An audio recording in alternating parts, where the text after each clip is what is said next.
Barcelona, Catalunya for the second race of this quadruple header weekend in the Radical European Masters Championship.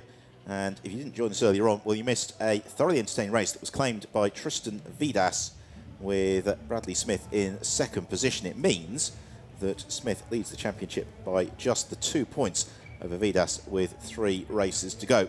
Well, talking you through this afternoon's action, as ever, it is myself, Ben Evans. Alongside me from Radical Sports Cars is Will Brown. And Will, we had a tense and enthralling race earlier on, and this one marks the halfway point of the weekend, and the championship just could not be closer. That's right, yeah. So there's still 123 points up for grabs before the end of proceedings tomorrow afternoon. As you said, Bradley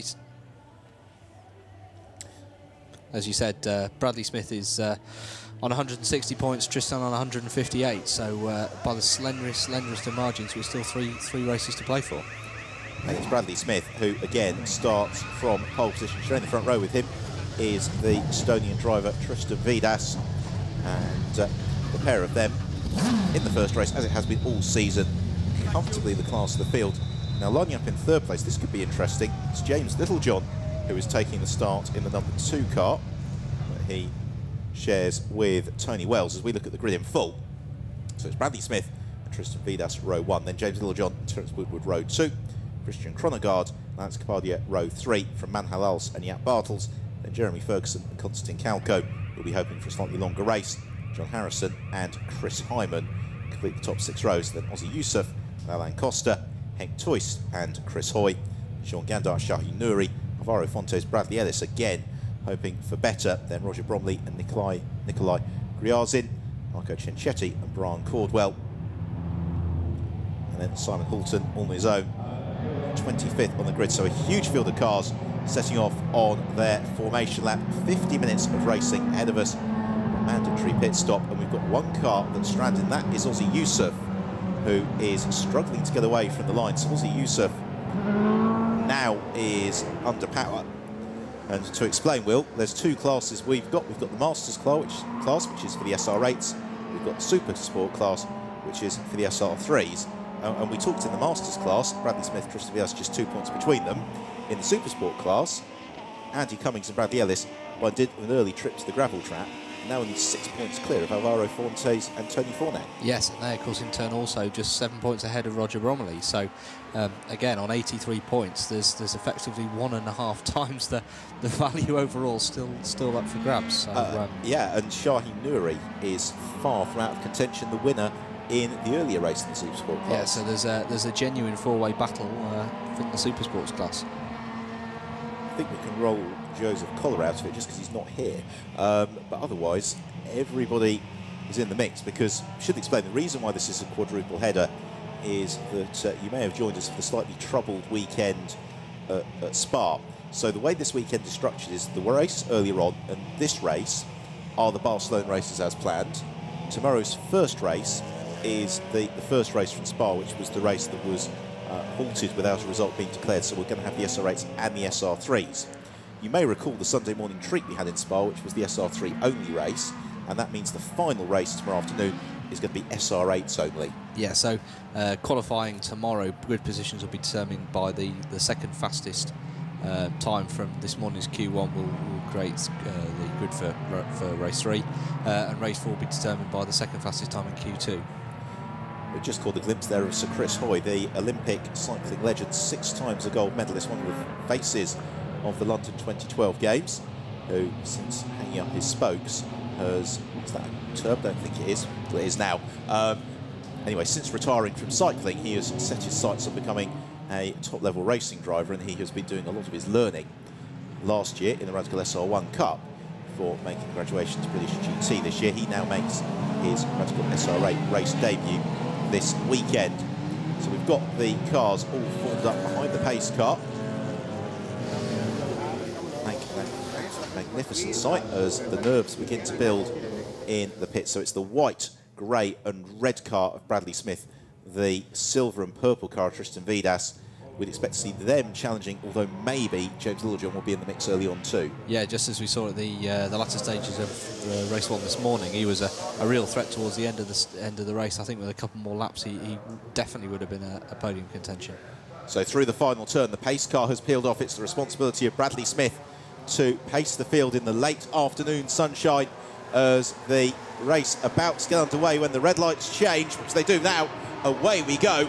And it's a good start from Smith. It's an excellent start as well from Tristan Vidas as the pack hurtled down towards the first turn. It's pretty congested amongst the Supersport runners too, as James Littlejohn trying to force his way past Bradley Smith. And he might just do it, you know. Littlejohn finds some space to the middle of the road and has snatched the advantage from Smith. Then it's Tristan Vidas as there's problems behind it. It's Jaap Bartels who has a rotation. Oh, I hope they all avoid him. He's right in the middle of the road, and somehow they skirt around him as Alain Costa and Chris Hoy go side by side through turn 3. Just as Jaap came to a halt there, Andy Cummings had to take evasive action and wasn't left with much space and a very quick decision to make. Well, he arrived at the right decision because Andy Cummings is there, and I don't think is... In fact, it's Bradley Ellis. That was the swiftness of the reaction. There is Bradley Ellis, who danced inside the wasn't use of Shahin Nouri, also to the inside of Alvaro Fontes, who is the quicker of that driver pairing, as James Littlejohn leads. Bradley Smith behind him, Tristan Vidas. Then it's Christian Kronegard, Alex Capardia, Terence Woodward and Man Halal. So they've all had a bit of a sort out. It's good to see Alex Capardia up into 5th. He could look to challenge in this leading train as well. Yeah, and Aussie Youssef just following up there, obviously recovered from a slightly slight getaway on the green flag formation lap. That's Andrew Ferguson just having a look up there and giving John Harrison a chance to have a look at the inside.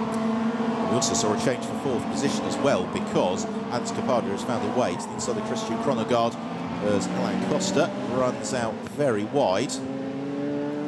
As Chris Hoy continues to do battle with, as the leaders all jink through the chicane at the conclusion of the first lap. Don't forget, it's a 50-minute timed race. And Bradley Ellis, well, they had the disappointment with that early retirement in the first race. Matt Howells has got a good run here on Terence Woodward. Woodward, who retired from race 1, Will, and again, I'm not sure he's happy with the way that car's going. Yeah, they look quite. Certainly, the pace looked very encouraging in testing yesterday, but they just seem to have struggled all the way through today. And yeah, yet again, he's although he and Alos are quite closely matched in terms of pace.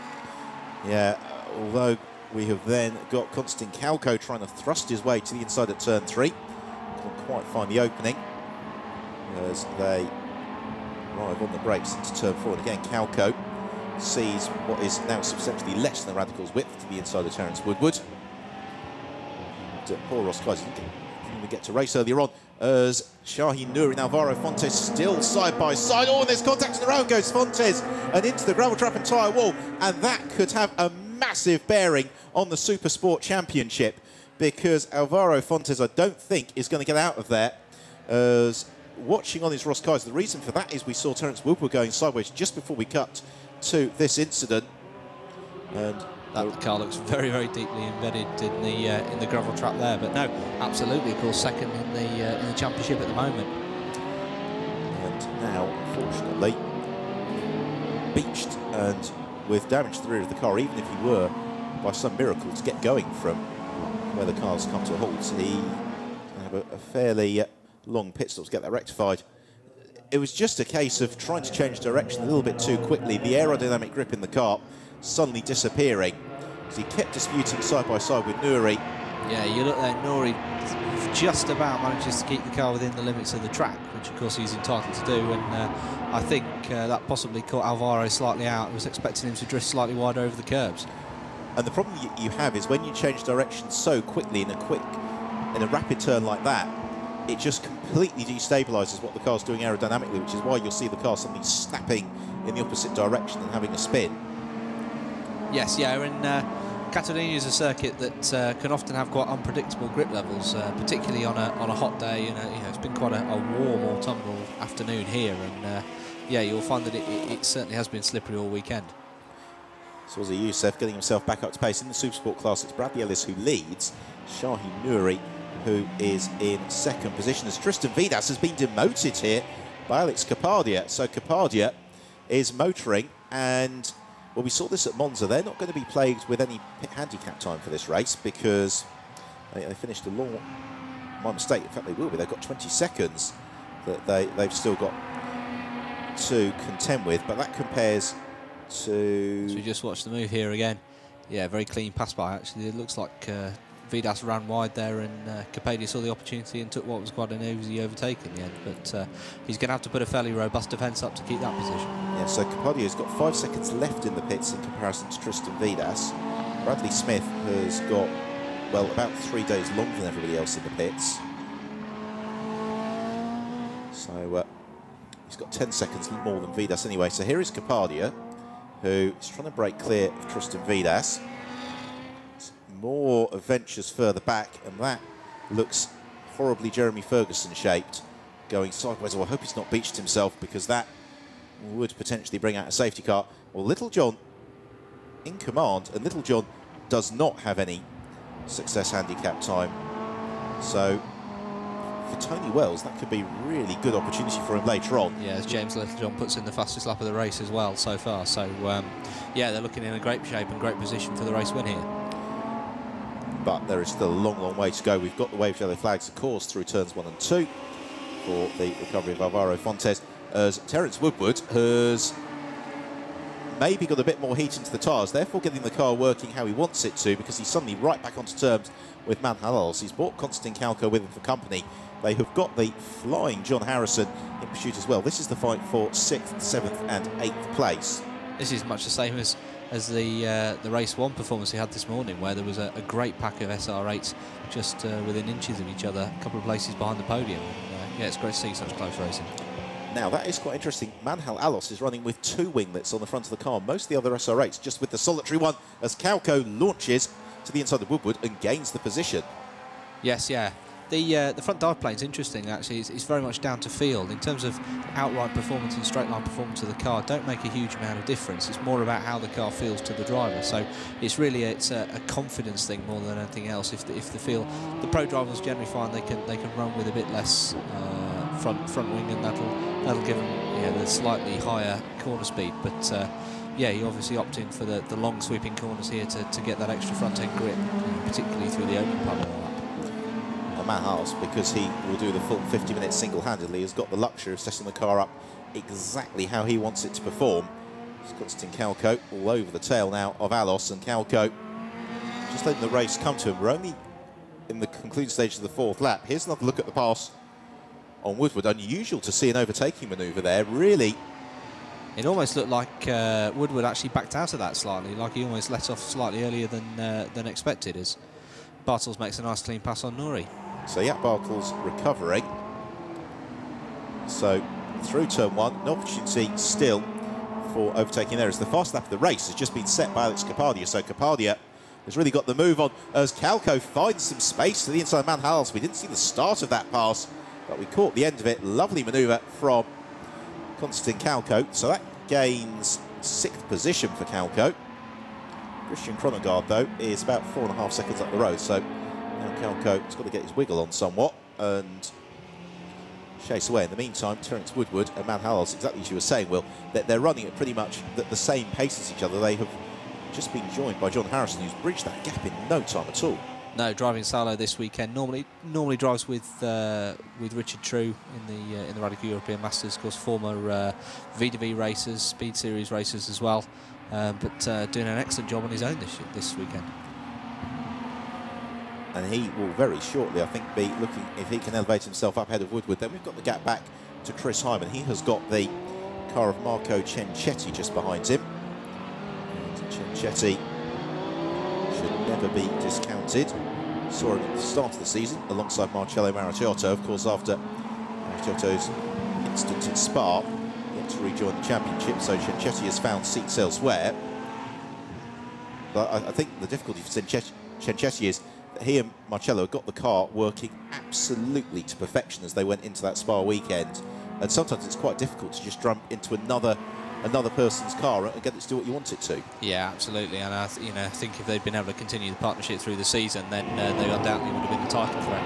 But the good news, obviously, is Marcelo's very, he's on the mend and is very much looking forward to competing again next season, which is fantastic news. And probably last night's announcement of a new SR8 was quite timely for him because he's in need of one. Yeah, that's right. Of course, with the launch here at Barcelona of the new SR3 RSX and the SR8 RSX, two new next generation racing cars for Radical in 2015, and both will be out in action in the Radical European Masters in 2015. Both are really good looking cars, particularly the SR8 RSX, because just the gasp in the tent last night when the images came up, it is always a good sign, because everyone's like, wow, that is a properly potent, mean-looking racing car. Yes, yeah, and a much larger platform, and almost a more mature platform, you can say, than the current SR8, of course. The existing car has been around since 2005 in one form or another, but no, the new RSX brings out a new platform, a new 3-litre V8 engine, 7-speed gearbox. It's a very advanced car, the same size platform really as a contemporary LMP car, and obviously the much lower Radical-centric running costs. So a fantastically high-performance package, and a thoroughly modern sports prototype. So this is the battle for second and third place. Bradley Smith has been caught here by Alex Capadia, and Capadia is within just a couple of car lengths of Smith as they sprint down the start and finish straight. And for Bradley Smith, the task just gets ever harder, doesn't it? With the success pit handicap time, almost he could do with a race off the podium here to shed some of it. There have been very few opportunities this year as well when the hunter has become the hunted, really, for Bradley. He's usually been the one applying the pressure, not the one who's been receiving it. As we, great move there by Cenchetti on Hyman. And Alex Capadia has now got the opportunity to get to the and Bradley Smith waves him through. Well, that is very interesting. So Alex Capadia goes into second position. Bradley Smith slides to third. But again, for Bradley Smith, it actually doesn't matter if James Littlejohn and Alex Capadia are ahead of him on the track. No, as long as he's ahead of Tristan Vidas. No, they're quite a long way out of contention. Although theoretically, still possibly could take the championship. Depending on the second two results, if Bradley were unable to complete the next two. But no, I guess he's playing for points here rather than outright wins, and he's taking the sensible approach. And also, there's a degree of it's far better to bring the car home and get a reduced number of points than the car comes home and skip and you've got none. Yeah, absolutely. Meanwhile, Bradley Ellis is doing what Bradley Ellis does best, which is mixing it with some of the SR8s as he darts the inside of Alain Costa. Yeah, and an excellent indication there of the sort of the different handling characteristics of the 3 and 8 as well, of course, with the very neutral 50-50 as goes 3 abreast. That's and there's the indication of the power characteristics of the SR8. A move reminiscent of that move by Hakkinen on Button at Spa many years ago. Yeah, so it was also with Bradley Ellis, he kind of believes that there is a given right that he should be at the front of any motor race he competes in. And therefore he will always try to overtake. Meanwhile, Marco Cenchetti at the inside of John Harrison. Oh, brief mistake there as the car skipped across the curbs and obviously a wheel in the air and then locked. I think there was a degree of optimism there from Cenchetti that Harrison would see him coming and leave a nice big SR8-shaped hole to the inside. Yeah, it's not an obvious place to overtake. When he didn't, Cenchetti had to back out of the manoeuvre, but he did gather it up in time to have a nice run in the toe down the start and finish straight. Meanwhile, Konstantin Kalko's caught Christian Kronegard, you could see just at the front of the picture as Cenchetti looks to make the move on Harrison. Harrison, the orange car, in turn showing himself to the inside of Terence Woodward. They're all bottled up behind the white machine of Manhal Alos, and they've got the bright red car of Chris Hyman looking to try and join in as well. Yeah, this could be a 5-car train in a lap or so. Just looking across to Hyman's lap times, yes, he's lapping more or less. In fact, the lead cars of that train are lapping some 5/10 slower than the cars behind, so very quickly there's going to be a very, very close 5-car train. So James Littlejohn leads it. This is the second place car, Alex Capadia, in the Slim Racing entry. They had a really bizarre first race because it would appear they started with the non-nominated driver and got called into the pits to rectify that situation, as this is the fight for 5th position between Christian Kronegard and Konstantin Kalko. Calco's bridged that gap to Chronogard very quickly. Yeah, extremely quickly, that's right. But no, I don't think we should discount Capadia. I mean, they're carrying an extra 10 seconds of success equalisation in the pit stop from their second place at Monza. And we had a fantastic race there. We were cruelly denied a race win right at the last lap by Bradley Smith, who did a fantastic job to battle back through the middle of the field and was able to take the win on the very last lap. But yeah, that second place gave them an extra 10 seconds in the pit stop for today. Well, I think what you've got to start thinking about, dare I say it, as we're only about 6-7 minutes away from the pit window opening, is over a 20-25 minute stint, would you say Tom Jordan is 13 seconds quicker than Tony Wells? Because that's more or less the exam question that's going to be facing him. Yeah, I mean, he's certainly a match for Tony. You know, and as we've seen this year, he's just got faster and faster and faster as a pairing. They're really becoming one of the pro-am duos to beat, really. Particularly, you know, it's great to see and a great indication of the Radical Racing ladder where Tom's come from Clubman's Cup through the SR3 Challenge, and here he is mixing it with the best of them in Europe. Meanwhile, we are continuing to focus on the fight for 7th. Oh, well, we've lost James Littlejohn. Littlejohn hasn't come through the first sector on this lap. It's at turn 3 that James Littlejohn has gone missing. So Littlejohn, with getting this from our timing screen, which is telling us concurrently that there is a yellow flag, but also that James Littlejohn is not breaking the beam at the first sector. So the number 2 car of the race leader, James Littlejohn, has disappeared somewhere in the opening third of the lap, which promotes everybody. It makes all the discussion about Tom Jordan versus Tony Wells a completely moot point, and will teach me for speculating before things have actually happened, as Konstantin Kalko begins to wind up the pressure on Christian Chronogard. Chronogard, though, doing what he wants and needs to do, which is just sticking to the racing line, making Kalko do all the hard work. And that can be very tricky to find your way through. If the driver in front just sticks to the racing line, doesn't back off the pace too much through the corners, carries good speed onto the straights, then really you have to work an absolute miracle to overhaul the cars around you. So Chronogard's going to make this a very difficult thing to do indeed. Of course, he's got great form here at Barcelona 2 years ago, you know, taking the race win from the back of the grid. So he's yeah, he knows his place like the back of his hand. Right, let's see if we can get a clue as to the demise of James Littlejohn. This is the yellow flag sector to which we are arriving now. Camera pans. No, I'm not seeing anything. But Littlejohn has certainly disappeared. So it gives us a new order of Alex Capadia, who is leading the race. Second place is Bradley Smith. Third place is Tristan Vidas. And then this has been promoted to the fight for 4th between the black and blue car of Christian Chronogard, the purpley pink car of Konstantin Kalko. As a move from Kalko, oh, that's a brilliant pass from Konstantin Kalko.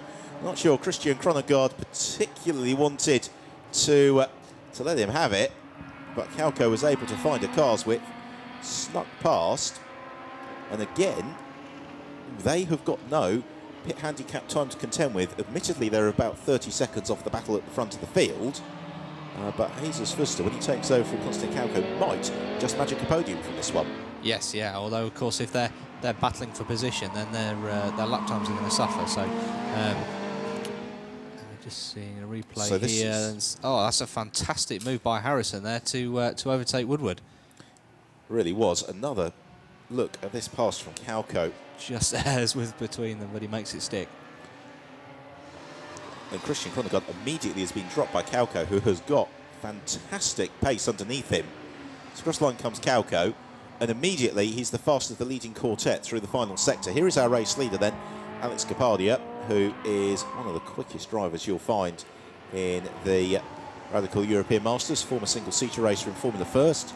He, like many of the field, has also competed on the odd occasion this year in the European Le Mans Championship in LMP2 cars. And I think the strength of the Radical Racing ladder, Will, is the bad news for you guys is you're going to see people like Bradley Smith, Tristan Vidas being signed to professional contracts by European Le Mans by wet teams. No, I mean, it's, as you say, it's you know, I don't see it as a as a bad thing at all. It's very much an indication of the quality and the progression. If you take Bradley Smith, for example, to go from competing in the Clubman's Cup with a privately, you know, effectively a family-run SR3, first in the Clubman's and the SR3 Challenge, and now up into Radical Masters, and again that car is still run by the family team. You know, to be able to contend for the title, and then ultimately, you know, if he can then move further up the racing ladder, then you know, the very best of luck to him. And obviously he had his Sunoco Daytona prize drive at in the Daytona 24 Hours at the beginning of the year, which I mean, it seems like an eternity now, but of course we were celebrating the win of Phil Keane, who's the SR3 Challenge winner, and he also scooped this year's prize, so he'll be racing at Daytona in January 2015. Meanwhile, Matt Halals makes the mistake. Chenchetti pounces.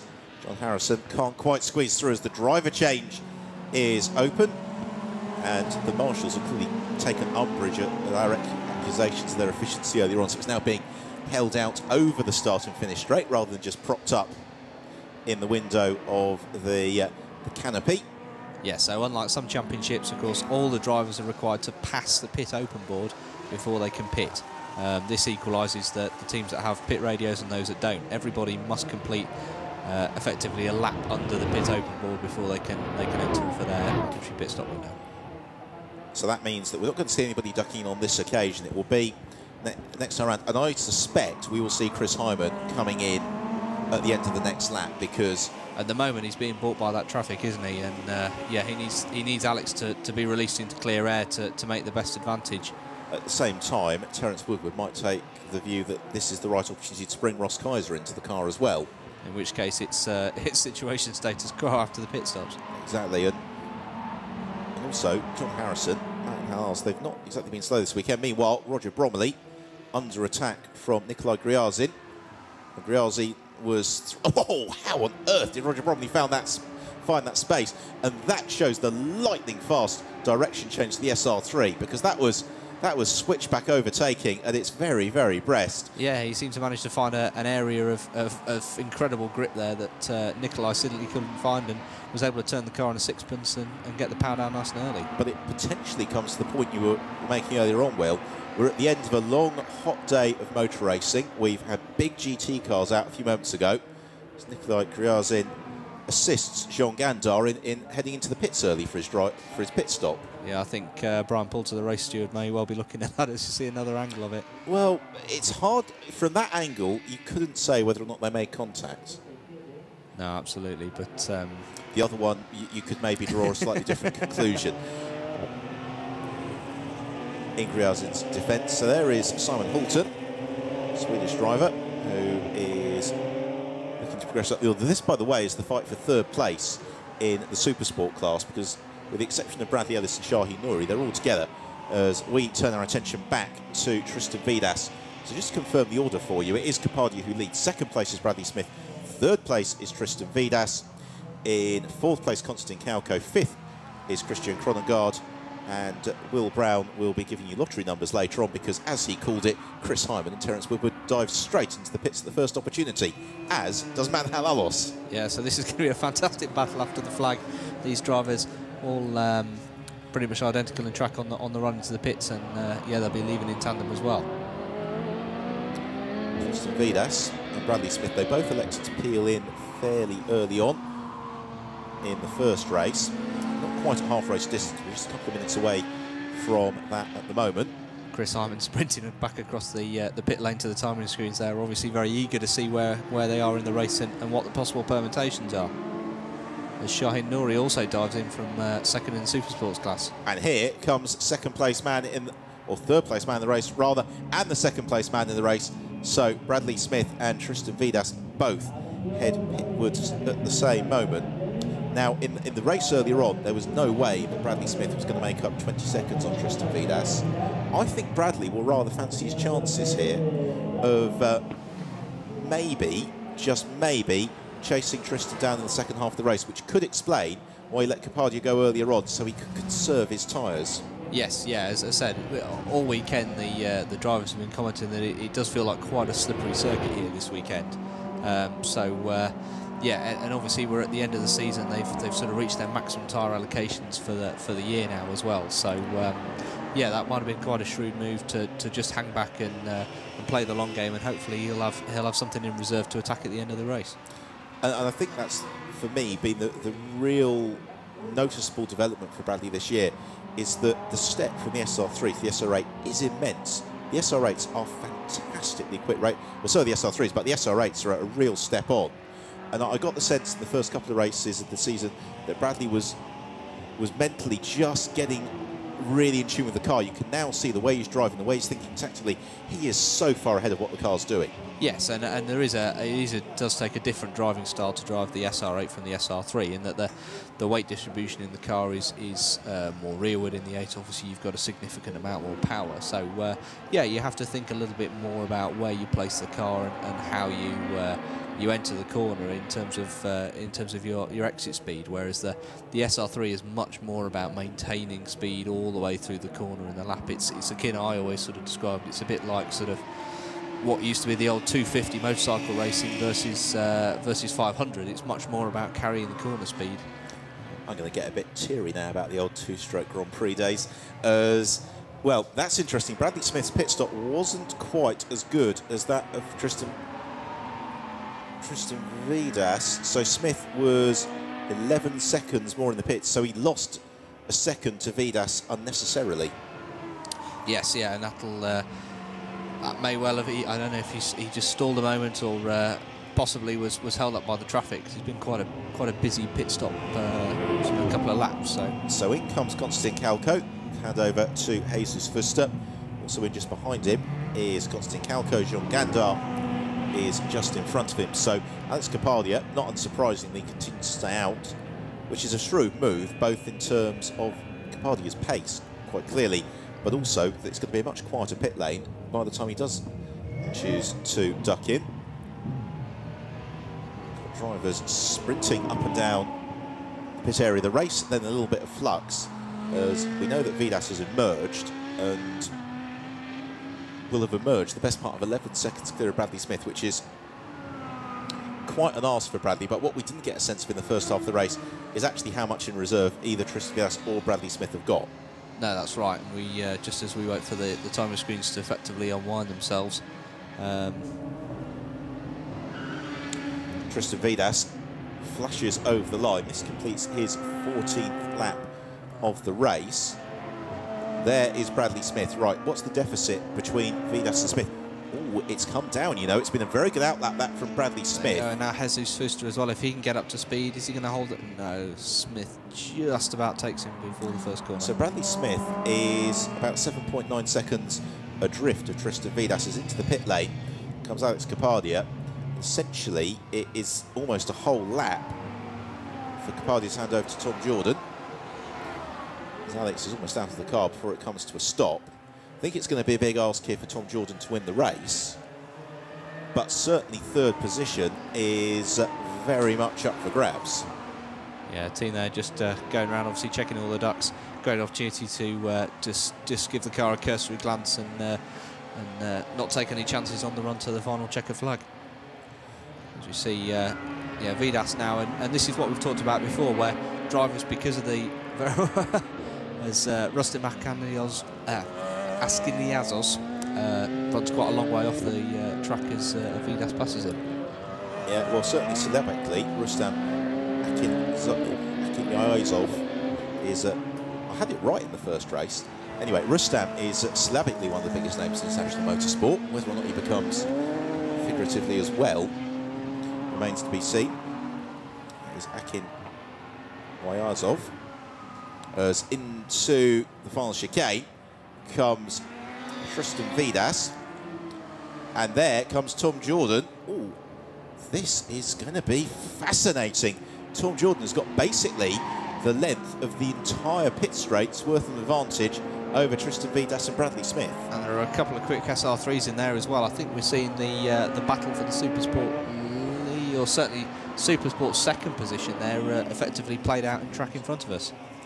Yep, so Vidas's advantage over Bradley Smith is 7 seconds exactly, but Bradley was a second quicker than Tristan Vidas last time round. Yeah, just watching the car of Vidas there, though, he's obviously on the attack. You can see the cars moving around and sliding. He's realised he needs to pick up the pace, and he needs to do it now.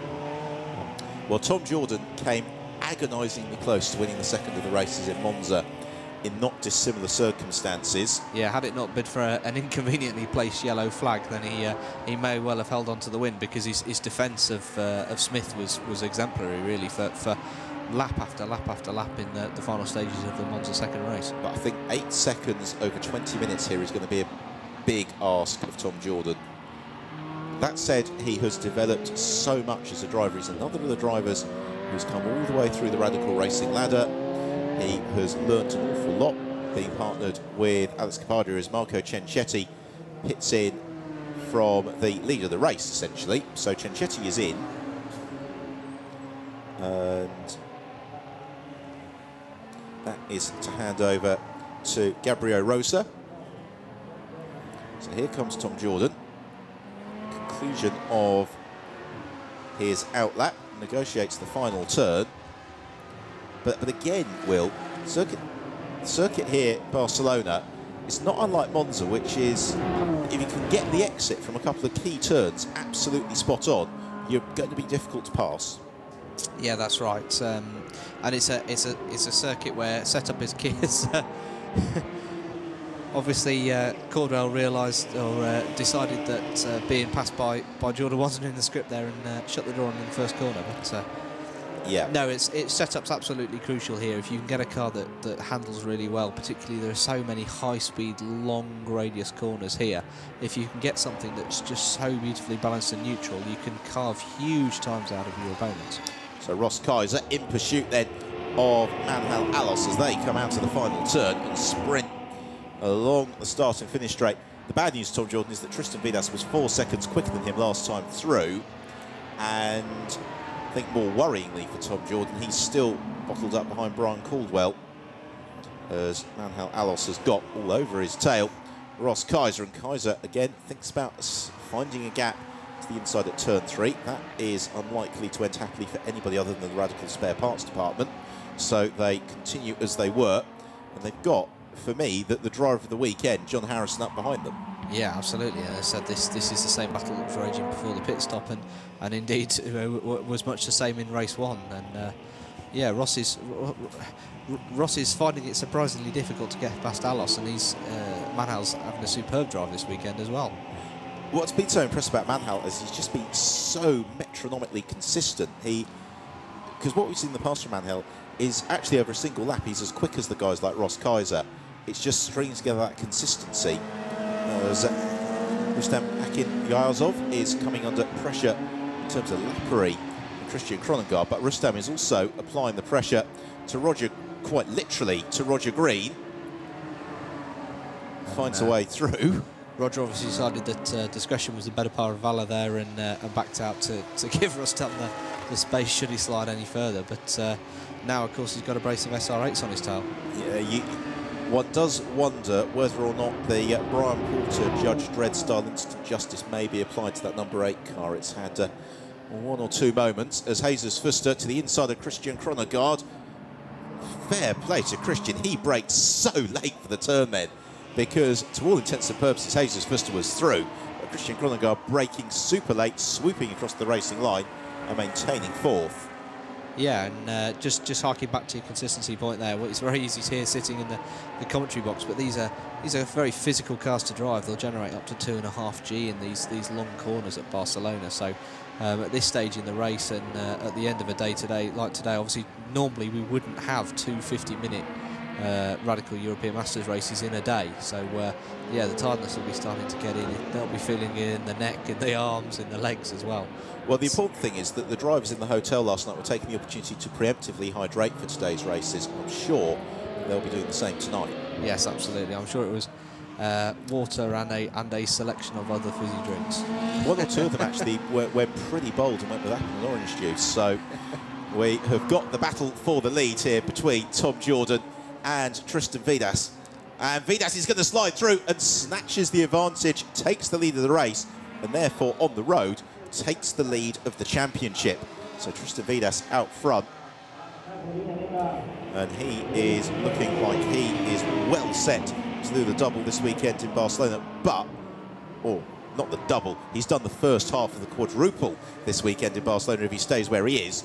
In the meantime, though, Bradley Smith, since the pit stops, has been consistently a second a lap quicker than Tristan Vidas, and he's only 5.4 seconds back with 15 minutes to go. Yeah, as we just watched the replay of this pass again, and fair play to Jordan actually to give him enough space. He could have made that very difficult and potentially very messy, but no, fantastic bit of driving from the pair of them. But no, of course, now if Jordan falls back into the clutches of Smith, then we've got a real fight on our hands going into tomorrow. We really do. I don't think it's beyond the realms of possibility that Bradley Smith's going to win this race. I'm going to stick my neck out because... Well, as we've seen several times this year, that Vidas occasionally can be flustered when it's sort of really pushed on, and that's possibly the lack of experience in the radical racing.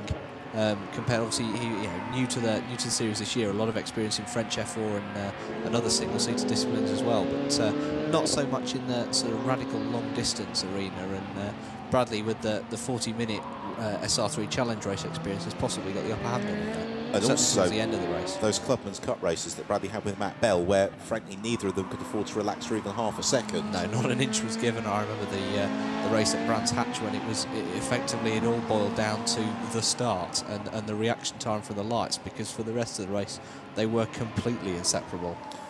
That was a great season of racing, and I think it's very much the case that certainly Bradley has never had easy runs to the title, and if he wins the crown this year, this will be no different. Meanwhile, Brian Caldwell just pops over to the edge of turn 10 to say hi to the marshals.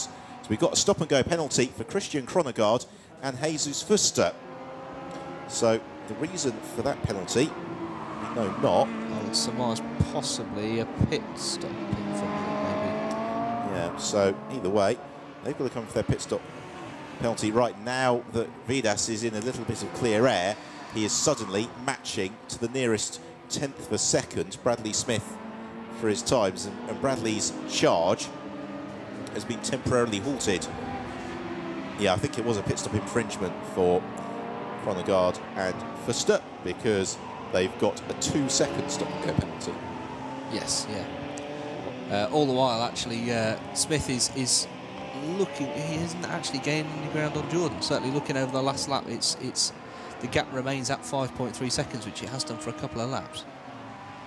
Well, I think you closed on Jordan. That our timing screen layout's a little different this weekend. Just to explain, we're seeing the absolute deficit to the race leader, which means the gaps I'm giving you as other intervals are basically reliant on my not brilliant mental arithmetic.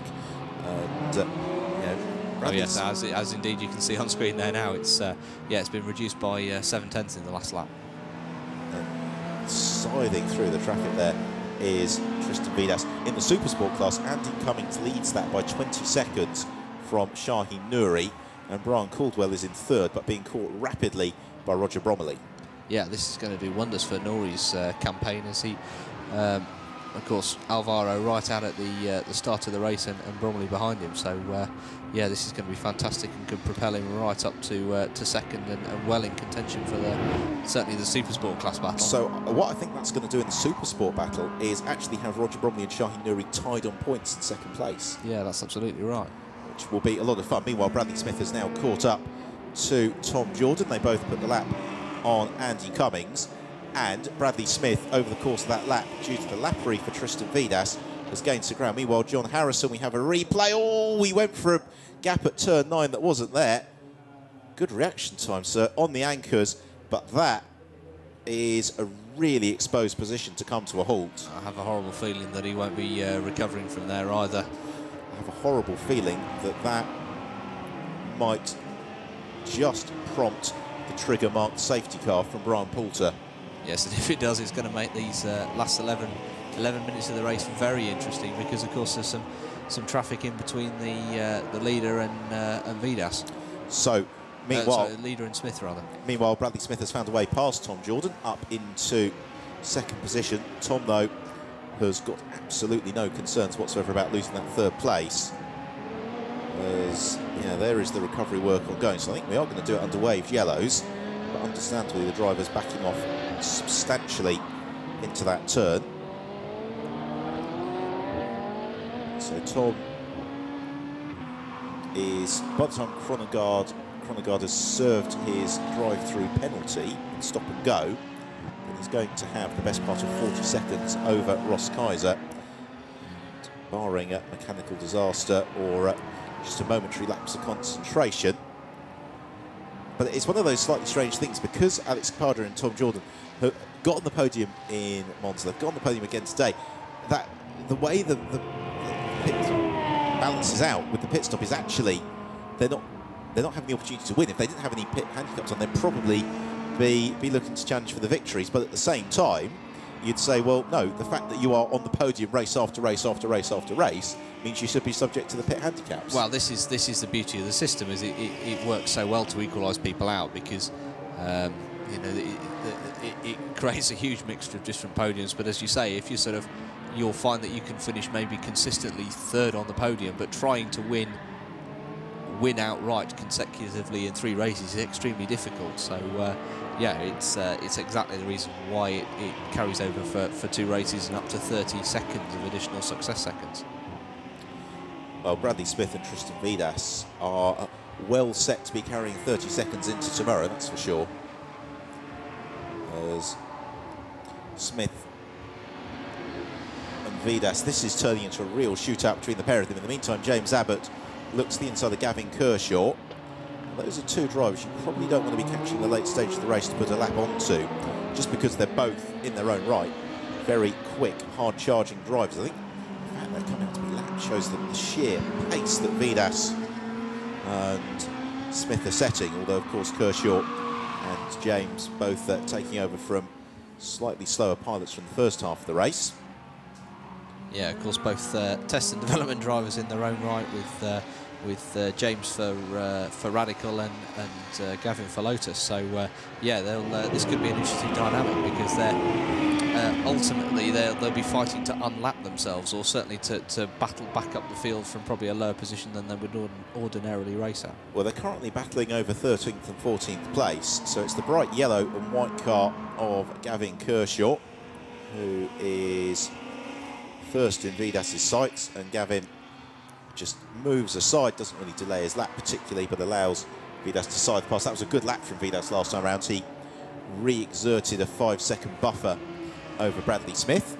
Yeah, and you can just see again the car's sort of just starting to slide through there. A hint of oversteer, but he's got that car set up beautifully to bring it back in line and down to the next corner.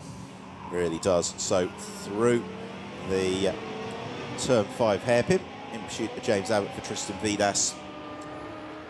Did cost Vidas 0.3 of a second though through sector 1, but really Smith needs to be a good second a lap quicker than Tristan Vidas to stand any chance of winning this race. In the meantime, Alex Mortimer, as predicted, in pursuit of Manhal Alos. This is for 5th and 6th position. Alos the white car, Alex Mortimer the red, and again Alex Mortimer. The real, you were talking earlier on, Will, about this is one of the circuits that balances out actually performance between the top gentlemen and the pro drivers. The one exception I'd say is through turn 3, the pros consistently are just a bit tighter on the apex. Yes, that's right, and it's down to a confidence thing more than anything else. It's just feeling the absolute limit, because it's a corner where you almost need the car to be slightly oversteery to hug the optimum line, and yeah, like Spa as the Yap Bartels, they're just taking a rotation, but yeah, some great work to get it pointing in the right direction there. A good little flourish at the end, but yeah, much like Spa-Francorchamps, because there's a very long start-finish straight, and quite a lot of the rest of the circuit is high speed, and if you can link those bits and pieces together, it has a massive impact on your lap time, and yeah, it tends to bring the pros and the amps together. Well, that wasn't such a good lap from Tristan Vidas. It was a much better lap from Bradley Smith. He was 0.8 of a second faster. Now, partly that would have been down to them catching traffic at opportune or inopportune moments. The fastest driver in the race at the moment is Ross Kaiser, who is still a long way back from Tom Jordan, but closing in on Tom at a rate of 2 seconds a lap. He's a good 30 seconds back from Tom Jordan. He's not going to get onto the podium, Ross Kaiser, but he's going to have a lot of fun trying. 6 minutes remaining in this second race of the day for the Radical European Masters. We've got a busy day of racing to look forward to. Don't forget to join us on Radical TV tomorrow at 10:40 Central European time. The first race goes live, so obviously if you're watching on GMT, that's an hour earlier. And then the season finale and potentially championship decider, that is 15:25 CET, so 14:25 GMT tomorrow. And as you alluded to, of course, that being the replacement race for Spa Race 2, it's an SR8 only affair, so all to play for, and everybody effectively in identical machinery. It's going to be a fascinating battle. Should be a lot of fun, that one. As for the time being, we have got our sights set on this, not quite nose to tail, but not far adrift from it, battle between Matt Alos and Alex Mortimer. And Alos, you can just see the tail of the car beginning to wag slightly as the recovery worker John Harrison is now complete. The circuit goes fully green once more as they turn through the braking area at turn 10, then begin to climb uphill towards the concluding stages of the lap. I suspect Alex Mortimer and Chris Harlan will be doing a bit of work overnight on their car, because they've gone well today, Will, but I'm just not convinced that it's working exactly as they'd want it to in terms of how the balance of the car. No, certainly Alex hasn't looked as comfortable this weekend as he has elsewhere in the season and other circuits, particularly at Silverstone. He did a fantastic job. So yeah, I think they'll be looking to set up overnight and see where they can find an extra couple of kilometres per hour. As we see, that's Ross there just putting a lap on Brian Caldwell, isn't it? Yeah. And in the Super Sport class, by the way, there's a change of lead, in fact, in the Super Sport class. We have had off-camera Shaheen Nouri has moved ahead of Andy Cummings, and Andy is being caught by Brian Caldwell, who in turn has got Roger Bromley for company, so that could give us a lot of fun in the remaining 3.5 minutes. Yeah, that's right. Well, they've only got one more race to contend with, so well, coming into this race, there were just 16 points covering the gap between Cummings and Ellis and Shaheen. So, yeah, this is going to go down to the wire. I can see both titles effectively being decided in the dying laps of the year. I think the key, though, for Andy Cummings is just to make sure he brings the car home, which was what didn't happen earlier on, because the advantage he's got is not gigantic, but if he brings the car across the line in 4th place today and does the same tomorrow, that should be sufficient. And there is a change. Andy Cummings has been passed by Brian Caldwell off camera. We can just see it from our commentary position, and Cummings is about to lose out as well to Roger Bromley. Yes, as there he goes, makes the move stick. So that is heading into the chicane at the end of the lap now, that fight amongst the Super Sport class. We're currently watching Tristan Vidas. Here it is. Yeah, they're just ahead of the fight between Manhal Alos and Alex Mortimer. So there's Alex Mortimer, shoot of Manhal Alos, as they do battle over 5th and 6th position. And there's Brian Caldwell. There's Andy Cummings. And there's John Gandar crawling. Oh, and Alex Mortimer doesn't know which side to go. And he almost gets tagged by John Gandar.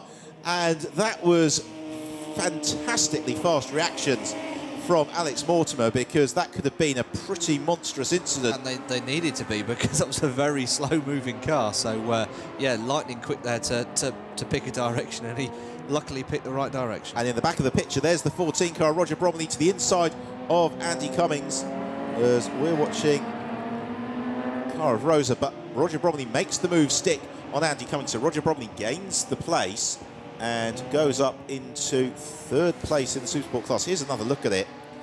Gosh, had Alex Mortimer arrived there a split second later, it had been tagged sideways and torpedoed into some of those going through the first turn. Yeah, I think Gandar obviously saw the cars coming in his left-hand mirror, saw them all as one, and Mortimer coming up right behind him, and assumed that everybody was going to go in the same direction. So obviously caught unawares there. But well, I guess the good news is that Jean Gandar is now in the Guinness Book of Records for the highest ever recorded blood pressure. So we're on to the last lap of the race, and here is our race leader, Tristan Vidas. Well, what a day it's been for Vidas. He is going to move into the lead of the championship by just 3 points, because the fastest lap has gone the way of Alex Capardia and Tom Jordan. But Tristan Vidas stacks up additional. But what we've got to remember about today's double wheel is that that is based on having had 20 seconds less in the pits than Bradley Smith in race 1 and 10 seconds less in the pits in this race. Yeah, that's right. So, of course, there'll be a 5-second differential effectively coming out of this race between the two drivers. And, yeah, it's still too close to call, isn't it? Anything could happen tomorrow. And as Murray used to say, it usually does. It certainly will. I mean, what I really hope tomorrow is we get 2 wheel-to-wheel races between Bradley Smith and Tristan Vidas. I think we also shouldn't discount the pace of people like James Lord-John, like Alex Capardia, and like Alex Mortimer, who could potentially insert themselves into the battles as coming through the final turn. He's going to win 2 races today here at the Circuit de Barcelona, Catalunya, in the Radical European Masters. It's a win for Tristan Vidas. It's the championship lead for Tristan Vidas, as second place goes the way of Bradley Smith. And then we have a little bit of a wait for, in third place in the Slim Racing car, it should be Tom Jordan. Meanwhile, Ross Kaiser sees press on. We've got another yellow flag, and that is the reason why, and it's Andy Cummings who's been tagged into a spin by Roger Bromley. Disaster for Andy Cummings. It's damage for Roger, but is Andy going to make it to the flag? Also, contact between Alex Mortimer and Manhal Alos. Oh, high drama here on the final lap. And I believe that has left Alos stricken. So we're about to go all Murray and James New now. This is like the 1982 Monaco Grand Prix. We're sitting here waiting for a winner to come along. We've got the winner. We're waiting for the rest of the field to come along. Tom Jordan, by the way, has got third with Alex Capardia. Ross Kaiser is across line in fourth. Manhal appears to be carrying damage there to his... Oh, yes, look at that. Yeah, the wheel's certainly not at an angle it's supposed to be at, which is a great shame, because he was having a fantastic race there. He was. So Alex Mortimer has recovered to come home. And that's the reason why there. Oh, dear me. Recovering into the path of Jesus Fuster. Impressive reaction times from Jesus to have the hands up in despair before the cars even come to a halt. Yeah, that's... that really is a shame. That's a real pity, because we've had 2 thoroughly clean races today, and suddenly, on the last lap, we've had some comings together, no pun intended, because Andy Cummings has not got going. So Andy Cummings, well, Roger Bromley stops to apologise, but Andy Cummings, the championship leader, has not got going. He may well get classified for 3rd in class anyway, because it's so late in the race, for 4th in class anyway, because it's so late in the race. We'll remain to see what the official results tell us. I think I'm going to have to get my calculator out. But that has made things incredibly close for the Supersport Championship battle for tomorrow. What we can be certain of is that Tristan Vidas has been the man to beat today. He has scored 2 victories. 2nd place twice, Bradley Smith. 3rd place for Tom Jordan and Alex Capardia. 4th, Ross Kaiser and Terence Woodward. 5th for Jeremy Ferguson. 6th for Alex Mortimer and Chris Hyman. 7th was Christian Kronegard. 8th, Henk Toys. And then 9th, Alain Costa. So Manhals is going to be classified for 10th. And Jesus Fuster 11th. And also Constantine Calco. And yet Barthel's in 12th. And it was James Abbott and Chris Hoy, Ozzy Youssef and Gavin Kershaw completing the top 14. Vidas and Smith running away with it, the pair of them, the best part of 20 seconds ahead of the rest of the field at the flag. And that's not discounting the fact that Bradley had an extra 30 seconds in the pits compared to most of the other ones. And Vidas an extra 20. So Shaheen Nouri it was who claimed the Supersport victory, and that's a double for Shaheen today, so let's not take anything away from him. And of course, he wasn't in Monza, so very impressive stuff for Shahin Nouri, with second in the Supersport class going to Brian Caldwell on his European racing debut. So he will have plenty to celebrate, and third will go to Roger Bromley. Will probably make a quick stop at the podium before going off to buy a large drink for Andy Cummings. Yes, yeah, and as you say, this sort of throws the Supersport battle into disarray.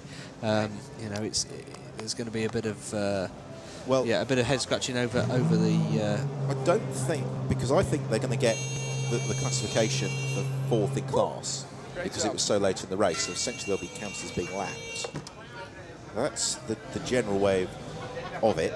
So if that happens, Andy Cummings and Bradley Ellis go to 93 points. Roger Bromley goes to 82 points. Shahin Nouri goes to 87 points, just within 6 points of Cummings and Ellis. So that is provided that Cummings and Ellis get the credit for the fourth place finish. In terms of the Masters, well, Tristan Vidas, he goes to 178 points. Bradley Smith goes to 175 points. So just 3 points between the pair of them. And that almost certainly mathematically rules out their rivals as well, the fact they locked out the top 2 places. Yes, yeah, certainly they'll be uncatchable now. But no, time after time we've seen this, you know, not just this year, but in the SR3 Challenge and Clubman's Cup, and in previous years as well. It's the final round that's going to be the decider. So let's have a look back at the highlights of the race, which really turned into a little bit of a race into the dusk. And at the start, it was James Littlejohn who was able to snatch the advantage through turn 1, as behind Shahin Nouri to gain ground alongside Alvaro Fontes. That battle continued, and unfortunately eventually was sided in favour of Nouri, with Fontes spinning off into the gravel trap and retirement, and really out of contention in the Supersport Championship. Constantine Calco was on a little bit of a flyer as we lost midway through the first half of the race. James Littlejohn. Retirement was demoted by charging Marco Cenchetti.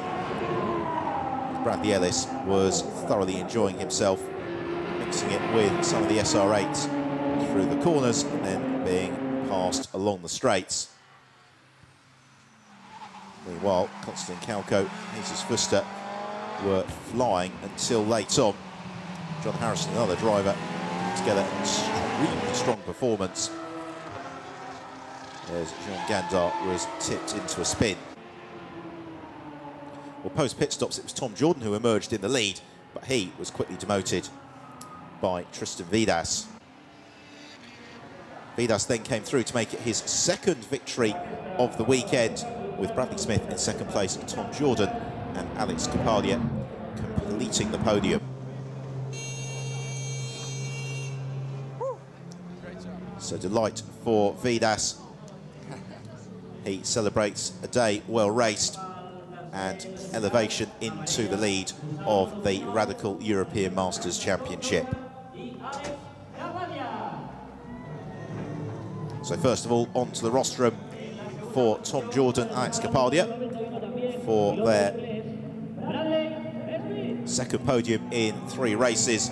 For Bradley Smith, yet another rostrum finish onto the second step. And then a double race winner for the first half of the Radical European Masters event here in Barcelona for Tristan Vidas.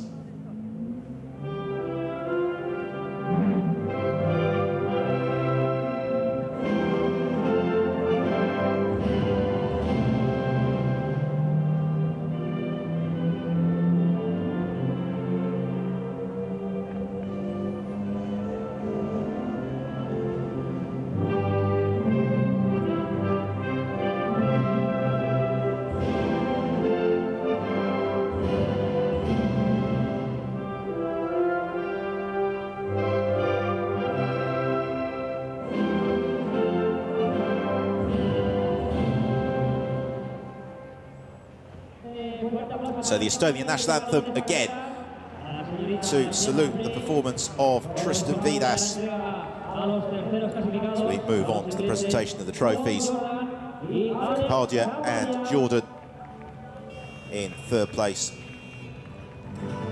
Runner-up Bradley Smith.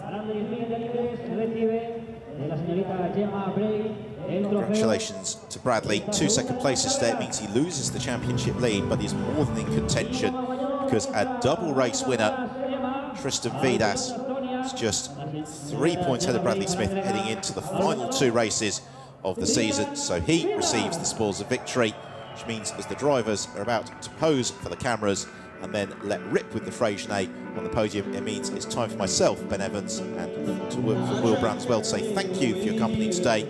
Hope you've enjoyed the racing. We'll look forward to you joining us tomorrow morning at 10:40 Central European time as the Radical European Masters season finale continues. Until then, it's goodbye from Barcelona.